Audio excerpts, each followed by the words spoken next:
So the thing about astrology is that it's not that the planets come and speak to us personally. They designate somebody, someone in our life, in our experience, through which they will give these messages, through which they will let us know something which is very relevant for us to take action on or to contemplate on if the message comes from that particular person. So now in this video, I am going to give you an insight on, depending upon who you are receiving that particular message from and what connection does it have with a particular planet or with a particular Graha. Namaskar, I am Neha Goyal from Neha Goyal Dream Reading, your empowerment coach, tarot reader, numerologist and DNA astrologer. Is this the kind of content that you enjoy? Follow me on Instagram handle, which is Neha Goyal, NEHAAGOYAL. Also hit the like, share and subscribe button. So now, why is it important to know that which person is it coming from and what's your relationship with that? Well, every planet in our particular astrological chart is indicative of a particular relationship that we have. If we have a great relationship with that particular planet, we generally attract advices from that particular person or that particular relationship which enhance us, which are good advices.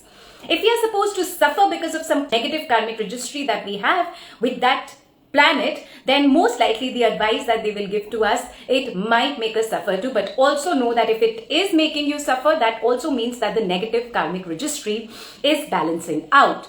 I speak a lot about that and go in depth in your chart in relation to that in your personal DNA astrology reading. If you wish to book that with me, the link is in the description. The first Graha is Sun, which is Surya Dev. Surya Dev in our life is indicative of authority figures, which is such as the government, CEO of our company, or the person whom we are directly reporting to, our leader or our boss. And at a very, very personal level, Sun is indicative of our father and fatherly figures as well. If you have a good karmic registry with Sun, the support that you will get with these people or the advices that you will get from those people will work for you. If there is suffering written as far as Surya Graha is concerned, then these advices might backfire or you might feel that you're not getting the right direction from these people in your life. The second Graha is Moon. Moon is indicative of mother and motherly figures in our life. Moon also has to do with masses. It has to do with those people in our life who nurture us. Moon is also our comfort factor. It is our house. It is the place, the womb of the mother where we feel most secure. So if we have a good karmic registry with Moon, we will feel very comfortable, very nice with our mother. Our mother will, and in our house, and our mother and our house will give us the most amazing. She would always be available and we could really go on her lap and just release the negativity of the day or the stress of the day. We will also get very good food because Moon has to do with food. Also, we will have a sense of what to eat and what not to eat, what nourishes us and what doesn't nourish us. If we have a negative karmic registry with it, messages that we get from these people, mother and motherly figures, in the long run, they might make us suffer. They might, but then again, as I said, that if they are making you suffer, do know that that's a negative karmic registry which is getting released, which is getting balanced.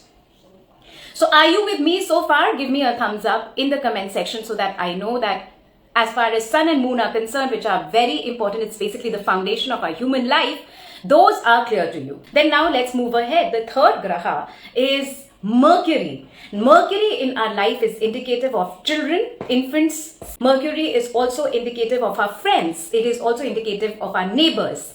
So once again, if we have a good karmic registry, specifically if you're getting some advice from a child, because trust me, children are pure, they have not yet been layered by the limiting beliefs of the world. So if you get an advice from a child, listen to it because it might just have some messages for you. For example, I have an astrology guru who says that he quit his job in ship because his child asked him to, and today he's doing very well in the field that he currently is in. In fact, that gave him a lot of respect and a lot of name and fame too by listening to the advice of a child.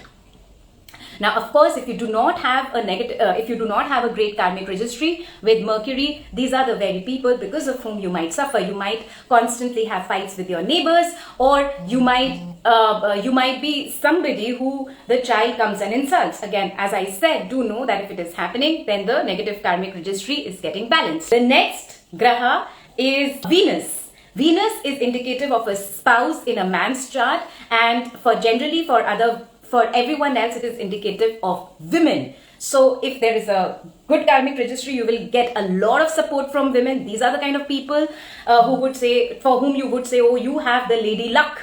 Right? They will always get good advices from women, which when they follow, they will always progress in life. And of course, if it's a negative karmic registry, then they will suffer because of women. Next Graha is Mars. Mars in our chart is indicative of our siblings. It is also indicative of those people around us who are protecting us. For example, the police or army. When it comes to a positive karmic registry, we will have a good relationship with them. If we are also with Mars, it is said that if there is somebody who stops you and puts a challan on you on the road, you should specifically give it, specifically if you have a negative karmic registry with Mars, because that is the Karaka of Mars coming to balance out your karmas. Now the next is Jupiter. Jupiter is those people who give us advices. These are the kind of people who are teachers, who are gurus. Of course, if it is positive, then we will get in company of great gurus, and we will be advised and given the direction well. If Jupiter is not so great, our karmic registry is not so great, what will happen is we will get into some sort of a guru culture which is not so great for us, which has their own benefit in mind, and which will eventually not advise us correctly. Now the next Graha is Saturn. Saturn has to do with our subordinates. It is also those people who help us in our day-to-day chores, which require a lot of hard work. For example, janitors who clean our areas, for example, those people who are working under you, or those who are working for you as house helps. Now, people who have a Saturn negative karmic registry, they often face problems with these people, and those who have a positive karmic registry, they are always blessed with the best of the supporters, with the best of such people who come across and do their hard work help. These are the kind of people who would be blessed in having house helps at home, who would really cherish them and who would really serve them well.